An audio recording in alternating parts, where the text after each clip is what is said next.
This time of year marks the third anniversary of the Russian invasion in Ukraine, and the new administration wants to end the war on their terms. But experts say the U.S. needs to include Europe and Ukraine at the negotiating table. Our Washington correspondent Rachel Knapp shares what experts believe should be the next steps in securing Ukraine.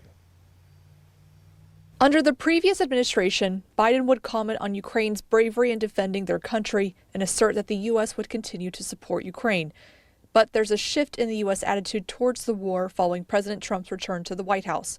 Trump has shut out Ukraine from peace negotiations with the Kremlin, and there's a growing feud between Trump and Ukrainian President Volodymyr Zelensky. It cannot just be a deal between U.S. and Russia and not having Ukraine. It can't just be a deal. It has to be a good deal. And that good deal entails having Ukraine at the table, having European leaders buy in. Policy and Ukraine experts held a recent discussion with the Center for European Policy Analysis about Ukraine's future.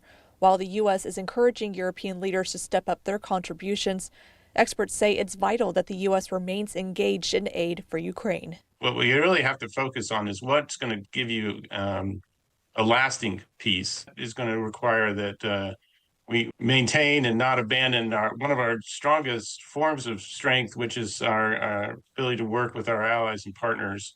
Despite the negotiations going on between Russia and the U.S., experts say Ukraine needs to continue advocating for EU and NATO membership, which they say is critical for deterrence against future attacks.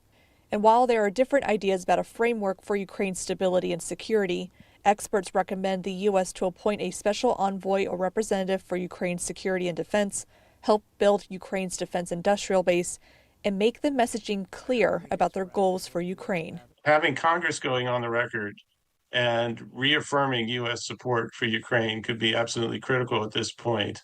In Washington, Rachel Knapp, WENY News.